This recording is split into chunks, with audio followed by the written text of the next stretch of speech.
Order. Question number 12. Iain lees-Galloway. Thank you, Mr Speaker. Mr Speaker, my question is to the Minister for Workplace Relations and Safety. Is he confident that employers' obligations under the Wages Protection Act 1983 are being complied with in light of recent reports of workers' pay being docked to recover the cost of theft by customers at service stations and supermarkets? Mr Speaker. Honourable Michael Woodhouse. Mr Speaker, I'm confident that the overwhelming majority of employers are acting appropriately and within the Wages Protection Act, but I am concerned about the incidences and reports of deductions for drive-offs at service stations and thefts at supermarkets. I'm advised it is almost certain to be unlawful. To my mind, it is absolutely unacceptable. Supplementary. Supplementary question, Iain lees-Galloway. What actions has the Ministry for Business, Innovation and Employment taken to ensure that workers whose pay has been docked illegally recover their lost wages? Honourable Michael Woodhouse. Well, Mr Speaker, I'm advised that in respect of the cases that have been brought to attention by the media, there is an active investigation underway. But in general, the Labour Inspectorate will investigate and require remedies to be made. Now, what those remedies are may depend on the individual circumstances, but I'm satisfied that the Labour Inspectorate are taking those matters seriously. Supplementary. Supplementary question, Iain lees-Galloway. Given that answer, and given that there are just 35 Labour inspectors nationwide, which is one for every 63,000 workers, how can the government adequately monitor and enforce workers' rights against this kind of illegal activity by rogue employers?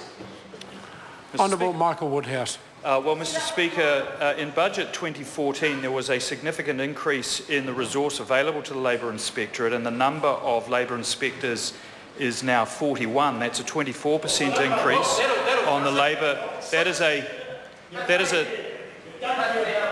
Order.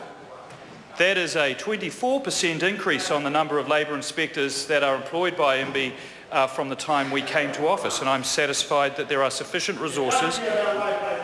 Well, as to the member who is interjecting, we certainly care about workers. We certainly would not fire officials for one lapse of judgment.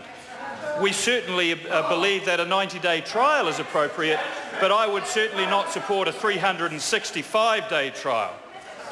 Question. Supplementary question, Iain lees-Galloway. Is the Minister aware of any collective employment agreements that do not adhere to the Wages Protection Act? If not, what impact will removing the duty to conclude collective bargaining, removing the right for new workers to be offered the same terms and conditions as any collective agreement in place, and blocking workplace access for union representatives have on the number of employment agreements that don't adhere to the Act? Honourable Michael Woodhouse. Well, Mr Speaker, no employment agreement should be in breach of any act. It's as simple as that. But the member raises questions about changes to the Employment Relations Act that this government has made. They are fair, they are appropriate, they create a flexible working environment that's good for both workers and employers. Supplementary. Supplementary question, Iain lees-Galloway. Does the Minister believe that a worker on a 90-day trial would be likely to speak up if their employer was acting illegally? Speaker. Honourable Michael Woodhouse. Well, yes, Mr Speaker, I would, and I certainly would expect that person to speak up a lot more readily than somebody who's on a 365-day trial would. Order. That concludes questions for oral answer. I have received letters from Dr Russell Norman, Right Honourable Winston Peters and Andrew Little seeking to debate under Standing Order 389 the report of the Inspector-General of Intelligence and Security into the release of information by the New Zealand Security Intelligence Service in July and August 2011. This is a particular case of recent occurrence.